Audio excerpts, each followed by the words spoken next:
Do you know? Satire is one of the most powerful tools in literature. Writers use it to criticize society, politics, or human behavior in a way that entertains, provokes, and makes us think. Satire is not just about humor, it is about exposing the flaws and absurdities of the world we live in. In this video, I'll talk about the role of satire in English literature, focusing on some of the greatest satirists from Jonathan Swift in the 18th century to George Orwell in the 20th century. I'll also explain how these writers used satire to challenge their societies and why their works are still relevant today. Now let's begin with Jonathan Swift. Jonathan Swift is best remembered for his sharp, biting satire that exposed the corruption, hypocrisy, and flaws of 18th century society. Let's take his famous work, Gulliver's Travels. The novel is divided into 4 different parts, and each part is satirizing a different aspect of society. The first part is the land of Lilliput. Over here, Gulliver encounters the tiny Lilliputians and the political conflict over how to crack an egg. The big Indians versus the little Indians. This is a satire on the absurdity of political disputes in England between Catholics and Protestants. Swift mocks the pettiness of leaders who fight over trivial issues but pretend they are of monumental importance. The second part is the land of Brobdingnag. In this land of giants, the tables are turned as Gulliver becomes the small, insignificant one. This section critiques human pride and imperialism. The king of Brobdingnag listens to Gulliver describe England's politics, wars, and colonization and responds with disgust, calling humans odious little vermin. And through this, Swift condemns European colonialism and the greed of empires. Then comes the third part, that is the land of Laputa. In this section, Swift critiques scientific advancement and intellectual pursuits that lack practical application. The Laputans are obsessed with mathematics and music but are completely disconnected from real life. Similarly, the Academy of Lagado conducts absurd experiments like trying to extract sunlight from cucumbers. Over here, Swift criticizes the blind pursuit of science and technology without consideration for human welfare. The next is the land of the Humes. This is perhaps the darkest and most thought-provoking section. Over here, Gulliver encounters the Humes, the rational and the noble horses, and the Yahoos, who are savage and filthy creatures, and they resemble humans. Through this, Swift critiques human nature itself, exposing the cruelty, greed, and irrationality of mankind. Gulliver's growing disgust for humans and his eventual desire to live among the Humes shows Swift's deep cynicism about humanity. Therefore, Gulliver's Travels is not just an adventure story, it is a layered critique of politics, science, colonialism, and human nature. Then there is another work of Swift, A Modest Proposal. It is another brilliant example of satire, but this time it is dark and shocking. Over here, Swift suggests that impoverished Irish families could sell their children as food to the rich. And this horrifying suggestion is not meant to be taken literally. Instead, it is Swift's way of criticizing the British government's exploitation and neglect of Ireland.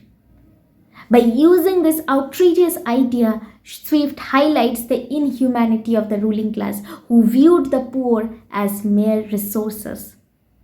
The calm, logical tone of the proposal makes it even more unsettling, and it forces readers to confront their own indifference to suffering and the cold calculations of economic policies. And this work remains one of the most powerful examples of how satire can jolt readers into awareness. Then comes Alexander Pope. Moving on to Alexander Pope, his satire is lighter but equally impactful. The Rape of the Lock is a mock epic poem that humorously critiques the vanity and superficiality of the aristocracy.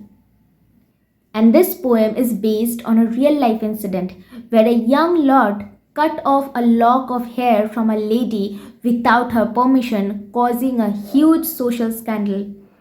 Pope exaggerates this trivial event, presenting it as though it were an epic battle like those in Homer's Iliad.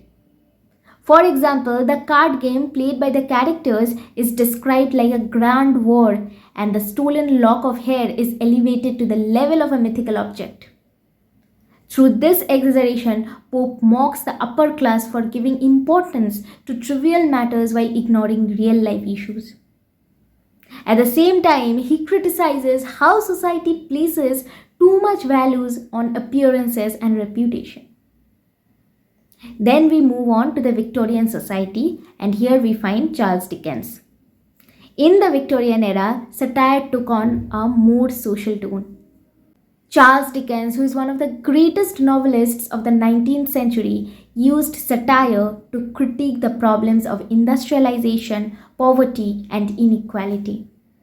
In the novel Hard Times, Dickens targets the education system of his time, which prioritized facts over creativity and imagination. The character of Mr. Gradgrind embodies this rigid, utilitarian mindset. His obsession with facts reflects a society that values profit and logic over humanity and compassion. Dickens also uses satire to highlight the struggles of industrial workers. The grim factory town of Coketown is a symbol of the dehumanizing effects of industrialization. And it is through humor and irony Dickens exposes the greed of factory owners and the harsh conditions faced by the working class. So, unlike Swift, Dickens's satire is more emotional and aims to inspire readers to demand change. And now we move on to the 20th century political satire. And here we come across George Orwell. In the 20th century, satire became more focused on politics and totalitarianism, and George Orwell was its master. His work, Animal Farm, is an allegory for the Russian Revolution and the rise of Stalinism. The pigs in the story, especially Napoleon, represent corrupt leaders who betray the ideals of equality and freedom. The famous phrase, all animals are equal but some animals are more equal than others, captured the hypocrisy of those in power. Orwell shows how revolutions can be manipulated by the powerful to oppress the very people they were meant to liberate. There is another novel, 1984. It is another masterpiece by George Orwell, and it takes satire to a darker level. It is a dystopian novel that critiques totalitarian regime and their control over truth, language, and thought. Concepts like Big Brother and Doublethink reveal how governments use propaganda and surveillance to control society.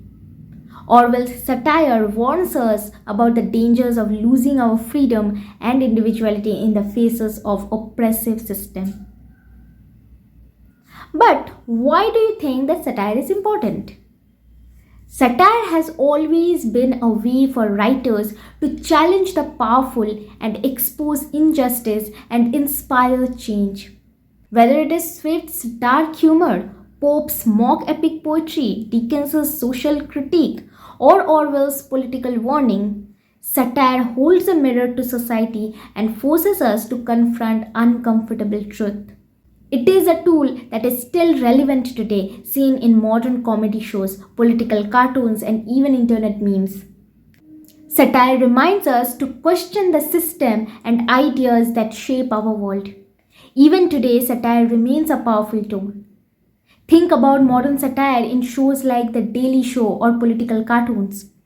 They continue the tradition of using humor to challenge the powerful and inspire critical thinking. Therefore, satire in English literature is a powerful tradition stretching from Swift's biting humor to Orwell's political warnings, and each satirist used their unique style to question their society and hold a mirror to human behavior. So, this was a brief overview of satire in English literature, but each of these writers and their works deserves a closer look. Let me know in the comments which satirical work or author you would like me to explore in more detail in a future video. If you think that this video has helped you in any way or the other, do like, comment, share, and subscribe to my channel. Thank you.